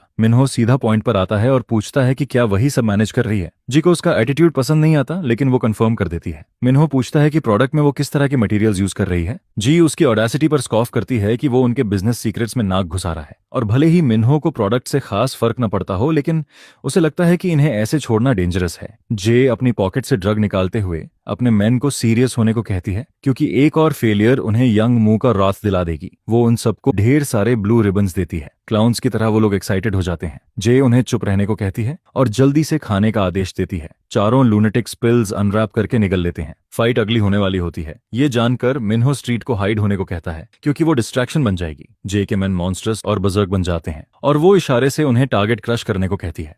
चारों तेज स्पीड से मिन्हो पर चार्ज करते हैं और मिन्हो उन्हें नशे में चूर एरोगेंट फूल्स कहता है। ब्लडस्टोन आई यूज करके वो अश्योर करता है कि अपनी मायाज़मा से वो सबको गिरा सकता है। मिन्हो पहले टारगेट पर पंच मारता है, फिर पीछे वाले को किक करता है। वो काका शिप की तरह मूव करता है और तीसरे पर लेजर जैसी पंच मारता है, इस बार एक क्रेजी अपरकट। 3 को गिराने के बाद उसकी बैक एक्सपोज्ड हो जाती है और पीछे से उसे टैकल कर लिया जाता है। मिन्हो जमीन पर गिर जाता है, पूरी तरह एक्सपोज्ड। वही गाय घुटना उसके फेस पर मारने की कोशिश करता है, लेकिन मिन्हो टाइम पर पकड़ लेता है। उसे ओवरवेल्म्ड होते देख उसकी असिस्टेंट वरीड हो जाती है और जी के चेहरे पर खुशी आ जाती है। तीनों ज़ॉम्बी डीमंस हर डायरेक्शन से मिन्हो पर अटैक करते हैं। एक साथ अटैक होने की वजह से फाइट बैक करना मुश्किल हो जाता है। ये लोग पहले ब्लू रिबन वालों से कहीं ज्यादा स्ट्रांग होते हैं क्योंकि इन्होंने ड्रग ओवरडोज किया होता है, जिससे उन्हें में और ज्यादा पावर मिलती है। सिचुएशन के हिसाब से खुद को एडजस्ट करते हुए हमारा बॉय एक अलग स्ट्रैटेजी के लिए घूमता है। वह फटाफट उस बॉक्स के पास जाता है जहां प्रोडक्ट रखा होता है और अपना हाथ अंदर डालकर एक सच्चे पकड़ लेता है। इसके बाद मिन्हो उसी बॉक्स को क्रश कर देता है और सीधा उनके चेहरे की तरफ फेंक देता है। ड्रग की ओवरफ्लोइंग स्मेल उन अफेक्टेड आदमियों को पूरी तरह ओवरवेल्म कर देती है और उसकी बदबू खुद हमारे बॉय को भी नापसंद होती है, क्योंकि उसी स्मेल की वजह से उसकी अपनी मायास्मा पावर भी अनकंट्रोलेबली रिएक्ट करने लगती है। जब तक वो लोग संभल भी नहीं पाते, मिन्हो एक आदमी का फेस पकड़ता है और सन जिन वू स्टाइल में उसे सीधे जमीन पर पटक देता है। उसे पूरी तरह खत्म करने के लिए ब्रो दूसरा हिट मारता है और उस आदमी का चेहरा कुचल देता है। तभी दूसरा बंदा उसे किक मारने की कोशिश करता है, लेकिन हमारा बॉय फिनेस के साथ इवेड करता है और उसकी किक पकड़कर उसे भी जमीन पर पलट देता है। पूरा बजर्क होते हुए मिन्हो अपने पैर से उस आदमी के एंकल पर जोर से दबाव डालता है और उसकी लेग चकनाचूर हो जाती है। तभी एक और ड्यूड टैकल करने आता है, लेकिन नीरो ने जैसे डांटे को डेविल मे क्राई 5 में बैकहैंड स्लैप मारा था, वैसे ही मिन्हो उसे बैकहैंड स्लैप मार देता है। इसके बाद वो उस बड़े आदमी के गिरते हुए बॉडी को पकड़ता है और उसे लिटरल सुप्लेक्स दे देता है। एब्सोल्यूट सिनेमा जी ये सब हॉरर में देखती रह जाती है और उसे यकीन ही नहीं होता कि ये आदमी अकेले ही इतने सारे एनहांस्ड ह्यूमंस को मॉन्स्टर्स तरीके से गिरा रहा है। बस उसे देखते ही जी को लिटरल डेथ का डर फील होने लगता है। मिन्हो के बॉडी से डिमोनिक ऑरा बाहर निकलने लगती है, जिससे वो इंसान से ज्यादा कुछ और ही लगने लगता है। अपनी जान के डर से कांपती हुई जी सोचने लगती है कि कहीं वो किसी स्पेक्टर एंटिटी के सामने तो नहीं खड़ी है। इसी दौरान स्टेज पर यूरी ऑडियंस के सामने खड़ी होती है। अंदर रूम में उसकी माँ कांग हुनु उसे चीयर कर रही होती है और पूरा भरोसा होता है कि उसकी बेटी बिना किसी डाउट के वीनस बैलेट कंपनी ज्वाइन कर लेगी। तभी अचानक दो आदमी रूम में घुसते हैं और हुनु तुरंत अलर्ट होकर पूछती है कि वो कौन है। वो टेबल पर ब्लू रिबन से भरा एक जार रखते हैं और अंदर घुसने के लिए माफी मांगते हैं। बल्क ऑर्डर होने की वजह से वो खुद डिलीवर करने आए होते हैं। हुनु विजिबली फ्लस्टर्ड हो जाती है, लेकिन आदमी उसे अश्योर करता है कि सब कुछ वो लोग खुद हैंडल करते हैं। फिर भी वो सोचती रहती है कि कहीं ब्लू रिबन में कोई फॉल्ट तो नहीं है। यंग मू उसका मजाक उड़ाते हुए कहता है कि उसने पहले ही अपनी बेटी को काफी मात्रा में खिला दिया है और अब सवाल पूछ रही है। युंजू तुरंत स्क्रीन की तरफ देखती है और देखती है कि उसकी बेटी ब्रोकन वैक्यूम की तरह मैलफंक्शन करने लगती है। आदमी यूरी को गिरते हुए देखते हैं और सोचते हैं कि माँ ने कितनी ज्यादा खिला दी थी। अचानक यूरी का एंकल स्नैप करता है और वो मैनिकिन की तरह स्टेज पर गिर जाती है। ऑडियंस पूरी तरह डम्फाउंडेड रह जाती है। माँ चीख पड़ती है क्योंकि उसे लगा था कि ब्लू रिबन के कोई साइड इफेक्ट्स नहीं है। आदमी कैमली बताते हैं कि रूल तभी काम करता है जब डोज प्रॉपर हो, और फिर उसे साफ बता देते हैं कि यूरी के लिए अब कोई होप नहीं बची है। अब उसे जिंदा रहने के लिए भी ये ड्रग चाहिए होगी, अपनी छोटी से छोटी डिजायर पूरी करने के लिए भी। पूरी जिंदगी वो इसी पर डिपेंडेंट रहेगी। होनो हिल जाती है क्योंकि उसने अपनी बेटी पर बहुत इन्वेस्टमेंट किया होता है। तभी फोन रिंग करता है और यंग म्यू कॉल उठाता है। दूसरी तरफ गिंजी होती है, लेकिन वो उसे रोती हुई देखता है। फोन हमारे बॉय की तरफ बढ़ता है जो पूछता है कि क्या वही ब्लू रिबन बना रहा है। यंग मू शॉक हो जाता है और मिन्हो उसे तुरंत आने का आदेश देकर कॉल कट कर देता है। यंग मू उठता है और हुनु से जल्दी जाने की बात कहकर निकल जाता है। दूसरी तरफ ब्लू हेयर्ड लड़की हमारे बॉय से पूछती है कि लोग ड्रग्स करते ही क्यों हैं। जवाब सिंपल होता है, लोगों की स्टुपिडिटी और एरोगेंस की वजह से वो ड्रग्स की तरफ झुकते हैं, ये सोचकर कि उन्हें कभी लत नहीं लगेगी। जब जिंदगी में पकड़ने के लिए कुछ नहीं होता तो वो ड्रग्स को चूज करते हैं ताकि जिंदगी थोड़ी पर्पसफुल फील हो। तभी लड़की थग्स की तरफ इशारा करती है जिनका लीडर यंग म्यू होता है। यंग म्यू तुरंत पूछता है कि मिन्हो उसे क्यों बुलाना चाहता था। हमारा गाय बात को टाल देता है और कहता है कि वो उसे देखने नहीं आया था, बस ड्रग्स के बारे में पूछना था, और उसे मियर ह्यूमन कह देता है। ये शब्द सुनते ही यंग म्यू फ्लैशबैक में चला जाता है जब वो अपने पिता के साथ स्लम्स में रहता था। वो अपने पिता को और ड्रग्स के लिए जगाने की कोशिश करता है, लेकिन जब उसे धक्का देता है तो पता चलता है कि उसका पिता मर चुका है। उसके पिता की पूरी जिंदगी ड्रग्स के इर्द गिर्द घूमती थी और मौत भी उसी वजह से हुई थी। लेकिन उसकी मौत यंग म्यू को सैड नहीं करती, बल्कि ड्रग विथड्रॉल की वजह से वो फ्रस्ट्रेट हो जाता है। वो अपने पिता की डेड बॉडी को लात मारने लगता है और सोचता रहता है कि अब ड्रग्स कहां से लाए। तबीयत अचानक उसके पिता की आंखें चमकने लगती हैं और यंग मूड सोचने लगता है कि वो जिंदा है या नहीं। लेकिन असल में उसके नीचे से एक डेमन स्पिरिट निकलता है और पूछता है कि क्या वो अपने पिता की मौत से दुखी है। डीमन स्पिरिट उसे बताता है कि अगर वो सैडनेस का बोझ नहीं उठा पा रहा तो उसका पिता वापस आ सकता है। लेकिन यंग म्यू को राहत होती है कि उसका पिता मर चुका है और उसे बस ड्रग्स की चिंता होती है। डीमन उसके अंदर ड्रग्स की क्रेविंग देखता है और उसे एक नॉइंग फ्लावर देता है और आदेश देता है कि वो अपने पिता की डेड बॉडी को उस फ्लावर को खिला दे। डीमन ये भी बताता है कि ये एक दूसरे पर ट्रस्ट दिखाने का तरीका है और इसके बाद उसे जो चाहे वो मिलेगा। वो उसे ये भी कहता है कि जो कोई नॉइंग फ्लावर को डिनाई करे या उसे धोखा दे उसे मार देना। इसके बाद डीमन स्पिरिट उसे फ्लावर देकर गायब हो जाता है। तुरंत ही यंग म्यू अपने पिता की लाश को नॉइंग फ्लावर को खिलाना शुरू कर देता है। प्रेजेंट में लौटते हुए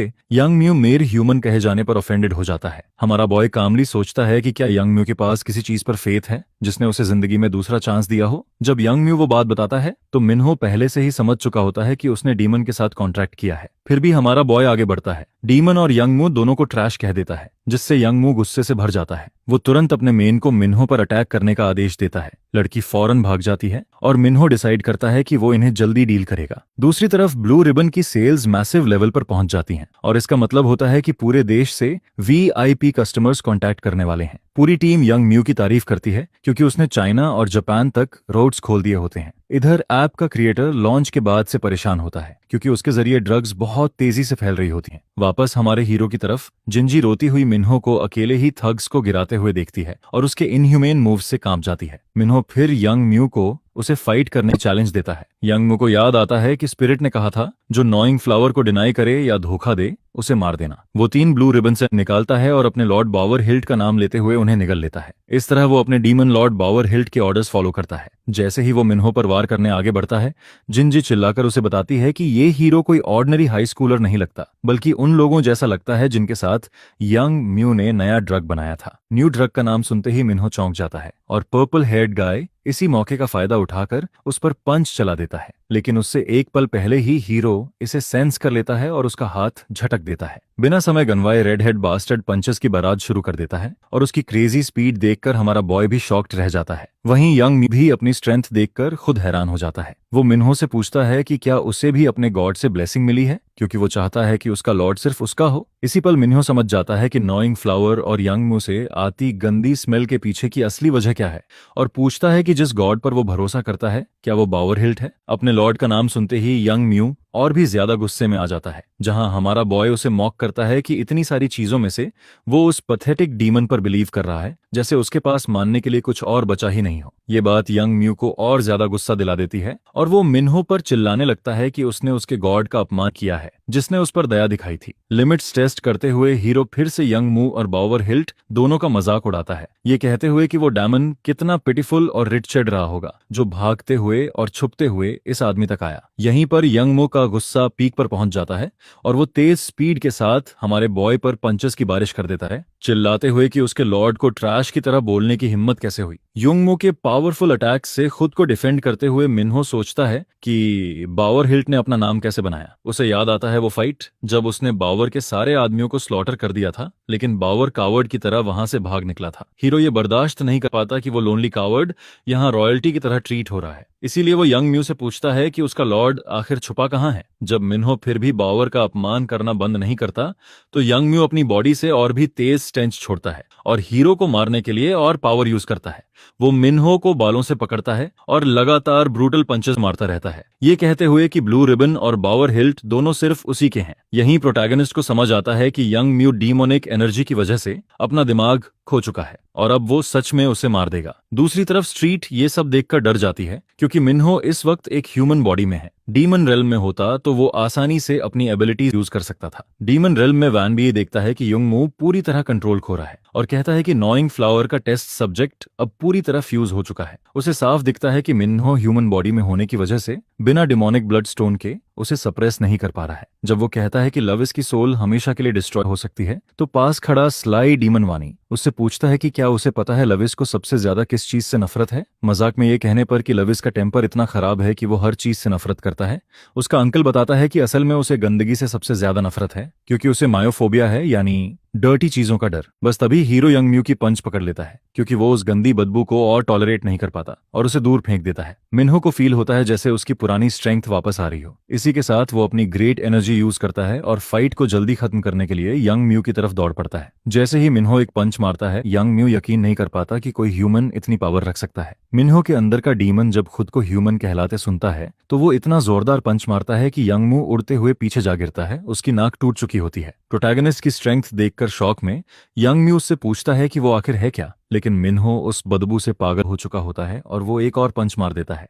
इवन वैनबी भी मिन्हो के अंदर अचानक आई एनर्जी सर्च को समझ नहीं पाता। तभी दूसरा डीमन एक्सप्लेन करता है कि हीरो को उस बदबू से हेडेक ट्रिगर हुआ है क्योंकि वो गंदगी सहन नहीं कर सकता। इसी वजह से उसकी मायोफोबिया ने उसे अवेकन कर दिया और वो अपनी ओरिजिनल पावर का एक हिस्सा यूज कर पा रहा है। वानी ये सुनकर हैरान हो जाता है क्योंकि ब्लड स्टोन के साथ भी किसी सिनर की बॉडी डीमन रेल्म की पूरी पावर यूज नहीं कर सकती। इस पर दूसरा डीमन गर्व से कहता है कि लवाइस कोई ऑर्डिनरी गाय नहीं है, बल्कि वो उसी पर गया है। पंच लॉन्च करने के बाद मिन्हो यंग म्यू से कहता है कि वो खुद को लकी समझे क्योंकि इस बॉडी में वो किसी को मर्डर नहीं कर सकता। लेकिन यंग म्यू ये मानने को तैयार नहीं होता कि बावर की ब्लेसिंग पाने के बाद भी वो हार सकता है। इसलिए वो और ब्लू रिबन निगलने की कोशिश करता है। उसे मरने से रोकने के लिए हीरो उसे रुकने को कहता है और इतना पावरफुल पंच मारता है कि उसकी जॉ टूट जाती है और उसका सिर दीवार में धंस जाता है। आखिर में मिन्हो अपनी नाक ढक लेता है क्योंकि बदबू फेड होने लगती है। सैन अपने ऐप के डेटा को घूर कर देखता है। उसे एहसास होता है कि ये वो नहीं था जो वो इस ऐप से अचीव करना चाहता था। प्रेस्टीज स्कूल की बंद दीवारों में रहने वाले लोग रोज किसी को पसंद करने, किसी से नफरत करने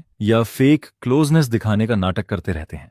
वो चाहता था कि लोग जेन्युइन रिलेशनशिप्स ढूंढें बिना किसी फॉल्सनेस के, लेकिन उसका प्यारा ऐप ड्रग्स फैलाने के लिए यूज हो रहा है। सन एक गहरी सांस लेता है और कंप्यूटर पर तेजी से काम करने लगता है। बाहर लोग अपने ऐप्स में चेंजेस नोटिस करते हैं और सोचते हैं कि ये एरर है या वायरस। सान बाहर की ममर सुनता है, डोर अंदर से लॉक कर देता है और ऐप डिलीट करने के बटन्स प्रेस करने लगता है। थग समझ जाते हैं कि क्या हो रहा है और ग्लास विंडो पर बैंग करने लगते हैं, उसके चेहरे पर चिल्लाते हुए कि दरवाजा खोलो वरना बड़ी मुसीबत में पड़ जाओगे। सान कंप्यूटर पर काम करता रहता है, ऐप को परमानेंटली डिलीट करने की कोशिश में। इसी दौरान उसकी नजर एक टाइनी वार्निंग बटन पर पड़ती है। तभी जोरदार क्रैश होता है और थग्स रूम में घुस आते हैं। मेन गाय उसके चेहरे पर पंच मारता है और पूछता है कि क्या उसका दिमाग खराब हो गया है, क्योंकि वो जो कर रहा है उसका कोई सेंस नहीं बनता। दूसरा आदमी लोडिंग टैब चेक करता है और समझ जाता है कि सायन क्या करने की कोशिश कर रहा है। लड़का ऐप डिलीट कर रहा होता है और अगर यंग म्यू को पता चल गया तो सब बर्बाद हो जाएगा। हिम्मत जुटाकर सैन मेन गाय को चोट पहुंचाता है और फायर एक्सटिंग्विशर की तरफ दौड़ता है, चिल्लाते हुए कि ये उसका ऐप है और वही इसे डिस्ट्रॉय करेगा। स्मोक की वजह से थग्स खांसने लगते हैं। सैन लोडिंग टैब देखता है और नोटिस करता है कि प्रोसेस ऑलमोस्ट कंप्लीट है। अचानक एक बास्टर्ड उसे जमीन पर दबा लेता है। वो अपने गूंज पर चिल्लाता है कि किसी को बांधने को कहो और सैन का गला दबाने लगता है। सैन की आंखों से पानी आने लगता है और उसे एहसास होता है कि आखिर में वो बस इतना ही कर सकता था। स्मोक के पीछे से एक सिर दिखाई देता है और अगले ही पल उस पर एक रेड ग्लोइंग आई चमकती है। मिन्हो उस थग से पूछता है कि वो उसके सर्वेंट के साथ क्या कर रहा है और उसके चेहरे पर पंच मार देता है। पहले आदमी को पीटने के बाद वो बाकी बास्टर्ड्स को भी तहस नहस कर देता है। वो डिक्लेयर करता है कि वो मूर्ख हैं जो सोचते हैं कि उसके एकमात्र अटेंडेंट पर हाथ उठा सकते हैं, क्योंकि वो मर भी जाए तब भी किसी को उसकी चीज को छूने नहीं देगा। सान खांसते हुए उठ बैठता है। उसे वो बात याद आती है जो उसने बहुत पहले मिन्हो को ऐप दिखाते वक्त कही थी। उसने उसे इसका पर्पस बताया था और वो आइकॉन भी दिखाया था जो खास तौर पर उसी के लिए डिजाइन किया गया था। तब मिन्हो को फिर से बुलीज उठा ले गए थे। उसे नहीं पता था वो कहाँ है, किस हालत में है। सान ने उसी वक्त नोट्स बना लिए थे ताकि कुछ किया जा सके। उसने एक अलर्ट बटन बनाया था जो सामने वाले की लोकेशन दिखा सके ताकि उसके जैसे दोस्त साथ और सेफ रह सकें। उसने प्रॉमिस किया था कि वो कभी मिन्हो को हर्ट नहीं होने देगा। पुराना मिन्हो उसका थैंक्स करता है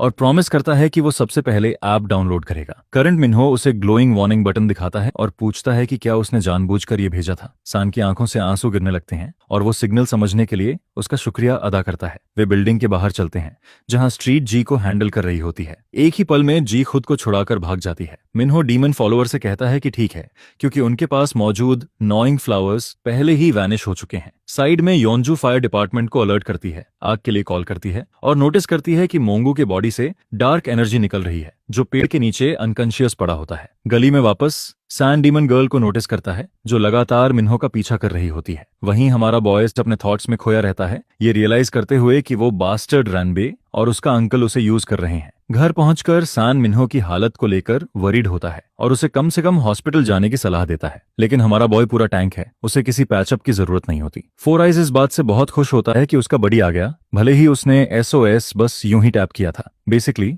उसे लगता है कि मिन्हो सिग्नल की वजह से आया है, जबकि असल में ये बंदा बस वहां से गुजर रहा था। मिन्हो की असिस्टेंट उसे चुप कराती है और धीरे से कहती है कि इसे कोइंसिडेंस कहना समझदारी नहीं है। चलो जरा पीछे चलते हैं और देखते हैं कि हुआ क्या था। मिन्हो जी को उस हाइडआउट तक ले जा रहा था। फ्रस्ट्रेशन में जी सोचती है कि वो इतना आगे सिर्फ इसलिए जा रहा है क्योंकि मार्क जिंगरबर्गर उसका दोस्त है। फनी पार्ट ये होता है कि मिन्हो को तो ये तक पता नहीं था कि सायन को जीहे के ग्रुप ने कैप्चर कर लिया था, लेकिन अब उसे समझ आता है कि वो स्कूल क्यों नहीं आया था। जी पूरी तरह बैफल्ड रहती है क्योंकि उसे समझ नहीं आता कि ये लड़का इतनी हद तक क्यों जा रहा है जब वो सेविंग को भी प्रायोरिटी नहीं दे रहा। उसी वक्त मिन्हो को SOS सिग्नल रिंग करता हुआ दिखाई देता है। प्रेजेंट में लौटते हुए स्ट्रीट नहीं चाहती कि उसका मास्टर इसे कोइंसिडेंस बोले, क्योंकि ये उसके दोस्त के साथ रिलेशन के लिए गलत मूव होगा। आखिर मिन्हो को यहाँ कुछ वक्त तक रहना है और उसे फ्रेंड्स बनाने की जरूरत है। वो किड उसे रोल मॉडल तक मानता है और खुद को ब्लेस्ड महसूस करता है कि वो उसे बचाने आया। सान बोल पड़ता है और पूछता है कि ये ब्लू हेयर्ड लड़की कौन है। मिन्हो कैजुअली बता देता है कि वो बस उसकी सबॉर्डिनेट है, जिससे उसका दोस्त शॉक हो जाता है। क्यूरियस होकर सान सवाल करता है, क्योंकि मिन्हो अचानक बदल गया है और अब उसके पास एक वियर्ड फ्रेंड भी है। अंदर ही अंदर सैन वर्स्ट फियर कर रहा होता है कि कहीं उसका दोस्त किसी डेंजरस ऑर्गेनाइजेशन के इन्फ्लुएंस में तो नहीं आ गया। वो नहीं चाहता कि मिन्हो खतरनाक लोगों से घिरा रहे। इधर मिन्हो समझ जाता है कि वो हमेशा अपनी अटेंडेंट के लिए बहाने नहीं बना सकता, इसलिए वो साइंस की बात से एग्री करता है और सीधा बम गिराता है कि वो ग्रेट डीमन किंग का बेटा है। ये सारे बड़े बड़े वर्ड्स उस किड के सिर के ऊपर से निकल जाते हैं। वो समझ ही नहीं पाता कि उसने अभी क्या सुना। तभी अचानक उसकी गोद में बैठी एक कैट उसे डरा देती है। एक्सप्लेन करते करते थक चुका मिन्हो बात अपनी अटेंडेंट पर छोड़ देता है और तभी वो कैट बोलने लगते हैं, जिससे बेचारा स्टूडेंट बुरी तरह डर जाता है। इतना सब संभालना उसके बस का नहीं होता और सैन शॉक में फेंट हो जाता है। उधर बजट चिसाकी का ह्यूमिलिएशन सेशन खत्म हो चुका होता है और अब उसे अफसोस हो रहा होता है कि वो अपने टारगेट को पहले क्यों नहीं मार पाया। एक फिगर उस कार के पास आता है जहां उसे रखा गया था और एक पुलिस ऑफिसर को तुरंत सुला देता है। वो यंग म्यू की हालत पर पिटी करता है, जो अपनी गलती की वजह से अपने मास्टर के सामने फट पड़ा था। लॉर्ड बावर उसकी एक नहीं सुनता और उसे किसी और जगह प्रॉपर कॉन्वर्सेशन के लिए ले जाने का इरादा करता है। इसी दौरान आसपास के पुलिस ऑफिसर्स को डिस्ट्रीब्यूटर्स के कंप्लीट टेकडाउन की रिपोर्ट्स मिलती हैं। सबसे बड़ी चिंता ये होती है कि जो ड्रग्स मिली हैं वो ड्रग एडमिनिस्ट्रेशन अथॉरिटीज से अप्रूव्ड भी थीं। बच्चों तक इतने डेंजरस ड्रग्स अब्सर्ड क्वांटिटी में पहुंचाना बेहद अलार्मिंग होता है। लेकिन जब फीमेल ऑफिसर मुड़ती है तो उसे डिटेक्टिव चा जमीन पर पड़ा दिखता है। वो भागकर उसके पास जाती है और कार के अंदर चेक करती है और शॉक में पता चलता है कि कैप्टिव एस्केप हो चुका है। दूसरी जगह लॉर्ड बावर अपने फेलियर चाइल्ड को लाता है। यंग म्यू सेकंड चांस की भीख मांगता है, ये मानते हुए कि अगर उसे और ड्रग मिल जाए तो वो अपने टारगेट को जरूर मार सकता है। उसका मास्टर उसका मजाक उड़ाता है कि उसने उन फ्लावर्स की वैल्यू नहीं समझी जिन्हें उसने जला दिया। लॉर्ड बावर ने उन फ्लावर्स के लिए इंसानों को होस्ट बनाने में बहुत मेहनत की थी। उसे अपने सर्वेंट्स की यूजलेसनेस से भी निराशा होती है, जिन्होंने उसके फ्लावर्स बर्बाद कर दिए। यंग म्यू फिर से मौका मांगता है, कार्मा के साथ काम पूरा करने का प्रॉमिस करता है। बावर एक फ्लावर सीधा उसकी आंख में घुसा देता है, जिससे वो दर्द में चीख उठता है। लेकिन यह सिर्फ शुरुआत होती है क्योंकि उसका मास्टर उन्हें ब्लड में स्वॉन ओथ याद दिलाता है। अब लॉयल्टी साबित करने का एक ही तरीका बचता है, फ्लावर्स के जरिए। लेकिन यंग म्यू इतना चिल्ला रहा होता है कि बावर की बात सुन ही नहीं पाता। अब देखते हैं जी क्या कर रही है। वो कॉइन वॉलेट चुराकर भागने की कोशिश कर रही होती है, लेकिन उसे वॉलेट मिलता नहीं और वो एक ऐसे लूनेटिक से टकरा जाती है जिसने ड्रग ले रखी होती है। जी हैरान रहती है कि ये सब उसके साथ फिर क्यों हो रहा है, लेकिन ये फेयर भी लगता है क्योंकि उसने खुद इंसानों की टॉर्चर अलाउ की थी। वो आदमी मुश्किल से बोल पा रहा होता है, जिससे जी सोचती है कि उसने कितनी ज्यादा डोसेज ली है। दाईं तरफ देखती है तो उसे एक यूजेबल वेपन दिखता है, लेकिन उसकी एरोगेंस सेकंडों में खत्म हो जाती है जब वो आदमी ब्लेड सीधा उसकी साइड में घुसा देता है। जे दर्द में गिर जाती है, कुछ भी करने लायक नहीं रहती, जबकि पागलपन में डूबा वो आदमी बस और ब्लू रिबन मांगता रहता है। वो मैनिक एपिसोड में बेकाबू हो जाता है और जे खुद को संभालती है, ये समझते हुए कि उसे काफी जोर से लगा है। जो लड़की दूसरों को टॉर्चर करके मजा लेती थी, अब वही डर के मारे आंसू बहा रही होती है। ये सोचकर कि क्या उसका एंड ऐसे ही होगा, तभी उस आदमी के साथ कुछ होने लगता है। शैडो डेमोनिक एनर्जी निकलती है और उसके बॉडी से रंबी मैनिफेस्ट हो जाता है, ये सोचते हुए कि लवाइस इसे और ज्यादा हेट करेगा। जी उसे पहचान नहीं पाती और मदद की भीख मांगती रहती है, लेकिन रैनबी कोल्डली कहता है कि उसे अपना फेट एक्सेप्ट कर लेना चाहिए। हेल में जे जिंदगी के किनारे खड़ी कंफ्यूज्ड होती है, जबकि वो उसे अश्योर करता है कि वो उसका बॉडी वेस्ट नहीं करेगा। सीन शिफ्ट होता है और अंकल बार्किन को डीमन क्वीन आनियस समन करती है। लेडी आनियस तुरंत कंप्लेन करती है कि उसने उसके किडो के साथ प्रैंक प्लॉट किया, जिसे ह्यूमन वर्ल्ड भेजा गया है। लॉर्ड बार्किन बड़ी सी स्माइल के साथ कहता है कि उसका बेटा अब बड़ा हो चुका है और उसे इतना वरी करना बंद कर देना चाहिए। उसका भाई बताता है कि उसने लाविस को भेजने से पहले उसके बॉडी में ब्लड डीमन स्टोन फिट कर दी थी। ये सुनकर क्वीन और ज्यादा फ्रीक आउट हो जाती है और अपने भाई को डांटने लगती है। बार्किन पलटकर कहता है कि एक बार अपने बच्चे पर ट्रस्ट करो, उसे हर वक्त हवर मत करो। अनियस बताती है कि उसे दुनिया की इंस्टेबिलिटी की चिंता है। अगर ये रूमर फैल गया कि डीमन थ्रोन का सोल एयर ह्यूमन वर्ल्ड में अकेला है तो पूरी दुनिया केओस में चली जाएगी। लेकिन अंकल बार्किन बिल्कुल भी कंसर्न्ड नहीं होता, बल्कि ब्रैग करता है कि लड़का उसी पर गया है और उसकी कॉम्बैट एबिलिटी आसपास किसी से कम नहीं है। क्वीन फिर से गुस्से में आकर उसके सिर पर जोर से मार देती है और साफ दिखता है कि वो उसकी नॉनसेंस से तंग आ चुकी है। अपनी सिस्टर से अनॉयड होकर लॉर्ड राम्बी से कहता है कि वो हर किताब पढ़े और बड़ी बहनों से छुटकारा पाने का तरीका ढूंढे। राम्बी दोनों को शांत कराने की कोशिश करता है, लेकिन रॉयल सिबलिंग्स की लड़ाई और ज्यादा बिगड़ जाती है। सीन वापस अर्थ पर आता है जहां लावाइस चिल कर रहा होता है। सैन उससे पूछता है कि क्या वो सच में एक्चुअल डीमन है। जब लावेस कैजुअली एडमिट करता है तो बेचारा लड़का डरने लगता है कि मरने के बाद वो सीधे हेल चला जाएगा। लेकिन लावाइस कहता है कि ये अर्थ खुद एक लिविंग हेल है और जब वो उसे डीमन वर्ल्ड ले जाएगा तो वहां कोई उसे छूने की हिम्मत भी नहीं करेगा। वो खुद को डीमन थ्रोन का सोल सक्सेसर डिक्लेयर करता है। ये सुनकर सैन और ज्यादा डर जाता है और डेस्परेट होकर बार्गेन करने लगता है कि उसे वहां कभी न ले जाया जाए। लविस वापसी के बारे में सोचते हुए राम्बे को याद करता है और उसकी आंखों से लॉलीपॉप बनाने की इमेजिनेशन में खो जाता है और साफ दिखता है कि वो इस थॉट को जरूरत से ज्यादा एंजॉय कर रहा है। जब सायन आखिरकार डीमंस वाली सारी बकवास प्रोसेस कर लेता है तो वो सवाल करता है कि असली मिन्हो का क्या हुआ होगा। स्ट्रीट बताती है कि मिन्हो वैसे भी मरने वाला था और डीमंस को सिर्फ ऐसे वेसल्स यूज करने की परमिशन होती है जो दूसरे डीमंस को पनिश करने के लिए प्रिजन सेल्स की तरह होते हैं। ये सुनकर बेचारा लड़का एंग्शियस हो जाता है और खुद को गिल्टी मानने लगता है कि तब वो एक दोस्त की तरह कुछ भी नहीं कर पाया। लवाइस ये नोटिस करता है और पूछता है कि वो अचानक इतना सैड क्यों लग रहा है। फिर एक बार फिर कहता है कि बस उसे इस दुनिया में कुछ और दशकों तक होल्ड करना है, उसके बाद वो दोनों साथ डीमन वर्ल्ड जाएंगे। सान समझ जाता है कि अब वो चाहे कुछ भी कर ले उसे डीमन रेल्म की ट्रिप पर तो घसीटा ही जाएगा। जब लविस स्ट्रीट से कहता है कि डीमन वर्ल्ड कितना मैग्निफिसेंट है ये एक्सप्लेन करे तो वो सीधा झूठ बना देती है और बताती है कि वहां हर जगह खून और ह्यूमन फ्लैश की स्मेल होती है। ये सुनते ही गरीब ब्रैट प्योर टेरर में चीखने लगता है। डीमन प्रिंस अपनी नई मिनियन को वार्न करता है कि उसके बारे में कोई भी इंफॉर्मेशन कहीं लीक नहीं होनी चाहिए। ह्यूमन होम लौटते वक्त लविस को अपनी पूरी बॉडी में तेज दर्द फील होता है और माइग्रेन जैसी पेन क्रीप करने लगती है। वो सोचता है कि कहीं ये ब्लड स्टोन की पावर ओवरयूज करने की वजह से तो नहीं है। जैसे ही वो अंदर कदम रखता है मिनाहा उसे बर्थडे पार्टी से सरप्राइज कर देती है। केक के साथ जो उसने और उनकी माँ ने मिलकर उसके लिए बेक किया होता है वो उसे सेल्फी के लिए खींचती है। लेकिन डीमन प्रिंस को बर्थडे से कोई मतलब नहीं होता और वो अपनी सिस्टर के फेस पर लगी बैंडेज के बारे में पूछता है, जिस पर वो कैजुअली ब्लफ करती है कि कुछ नहीं है। वो कहती है कि कुछ किड्स एक ग्रैनी को बुली कर रहे थे, उसे बचाते वक्त बस चोट लग गई। लावाइस को ये ऑडली इंट्रीगिंग और अम्यूजिंग लगता है कि वो खुद इतनी फ्रेल होते हुए भी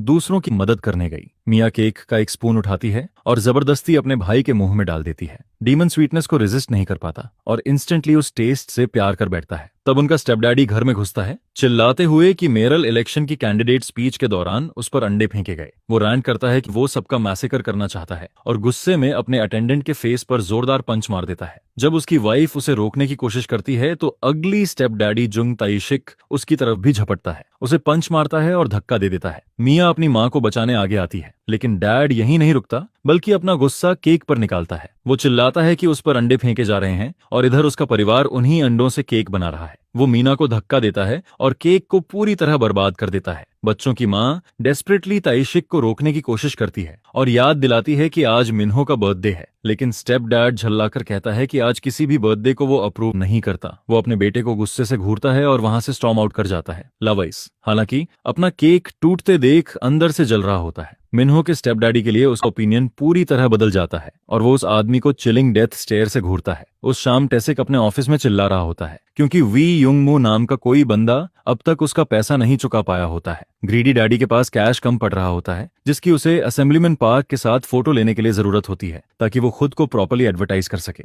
जैसे ही उसका गुस्सा पीक पर पहुंचता है उसका बटलर दौड़ता हुआ आता है और बताता है कि उसकी बेटी एक ओल्ड लेडी की मदद करने के लिए वायरल हो गई है जिसे कुछ किड्स बुली कर रहे थे। बटलर उसे एक प्लान बताता है कि कैसे वो पब्लिकली स्टेप डॉटर के साथ रिलेशन रिवील करके गारंटीड वोट सिक्योर कर सकता है। अगली स्टेप डैडी चौड़ी ग्रिन के साथ अपनी बेटी को गोल्डन गूस की तरह यूज करने की प्लानिंग शुरू कर देता है ताकि अपनी ग्रीडी डिजायर्स पूरी कर सके। मिन्हा की न्यूज वाइल्डफायर की तरह फैलती है और ये नॉक्स की सीईओ हन योंगजू तक भी पहुंच जाती है। योंगजू अपनी बेटी यूनी और बेटे हान सोया को बुलाती है। मिन्हा की फोटो दिखाते हुए खुलेआम उसकी ब्यूटी की तारीफ करती है। ग्रीड की फॉर्मर विच मारा कामली बताती है कि उसने डिसाइड कर लिया है कि यही लड़की उसकी नई वेसल बनेगी क्योंकि उसकी करंट बॉडी अब बहुत ओल्ड दिखने लगी है। विच ऑफ ग्रीड इसे अपना लकी डे मानती है और कन्विंस हो जाती है कि उसे अपनी जरूरतों के लिए परफेक्ट बॉडी मिल गई है। उसके बच्चे हालांकि इस आइडिया से खास एक्साइटेड नहीं होते। सोया रिलक्टेंटली कहता है कि मिन्हा एक प्रिटी डॉल जैसी लगती है। इधर मिन्हा का फादर अपनी बेटी की इमेज को कैश में बदल रहा होता है और अप्रूवल रेटिंग्स में टॉप स्पॉट क्लेम कर लेता है। वो बटलर को ऑर्डर देता है कि उसी रात स्टेप डॉटर का एक और वीडियो शेड्यूल किया जाए ताकि उसकी पॉपुलैरिटी बनी रहे। ताइशिक खुद से स्मर्क करता है, कभी इमेजिन भी नहीं करता कि उसकी गुड फॉर नथिंग फैमिली उसे इतना फायदा पहुंचा सकती है। वो बटलर को कहता है कि बेटी से जुड़ी हर ऐसी चीज निकालो जिसे मोनेटाइज किया जा सके,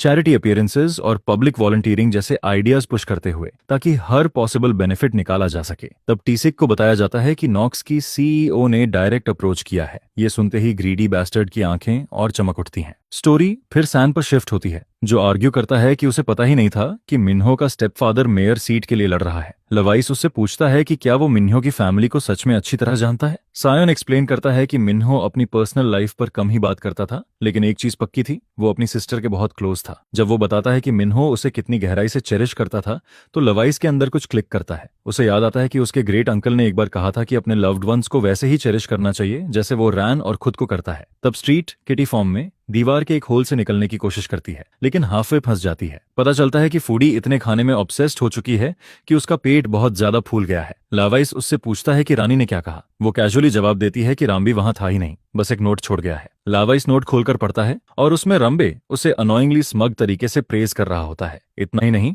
नर्ड डीमन प्रिंस को टास्क असाइन करता है कि वो लॉर्ड बावर हिल्ट का ख्याल रखे। ये पढ़ते ही लविस भड़क उठता है और चिल्लाने लगता है कि वो बावर पर हाथ डालने से पहले ही उस नर्ड को मार देगा। सैन उसे स्नैप आउट कराता है, ये कहते हुए कि उसका ग्रीडी डैडी इसी रफ्तार से मेयर बनता जा रहा है। लवाइस को यकीन नहीं होता कि ऐसा इंसान मेयर बन सकता है और उसे सोचते ही वो आदमी उसे सिनारू जैसा लगने लगता है। वो स्ट्रीट से पूछता है कि क्या ये स्टेप डैडी कोई सिनेरू है जो इस ह्यूमन हेल में उतरा है। सन पूछता है कि सिनेरू क्या होता है और उसे बताया जाता है कि ये डीमन रेल्म के इनफेमस ग्लटनस डीमंस होते हैं। इन्हें लगभग सारे डीमंस हेट करते हैं क्योंकि ये कभी खाना बंद नहीं करते, चाहे कितना भी खा लें। स्ट्रीट तुरंत ऑब्जेक्ट करती है और कहती है कि ताइशिक तो आखिरकार एक मियर ह्यूमन ही है। हमारा गाय स्ट्रीट का मजाक उड़ाता है और उसे अपनी ईटिंग स्प्री रोकने को कहता है। वॉर्न करता है कि अगर वो ऐसे ही खाती रही तो जल्दी ही खुद ग्लटनस डीमन बन जाएगी। उस रात जब लावाइस घर लौटता है तो उसे नॉक्स की सीईओ हान योंगजू पहले से वहां मिलती है। वो उसकी सिस्टर को नॉक्स एंटरटेनमेंट ग्रुप जेरा में रिक्रूट करने आई होती है।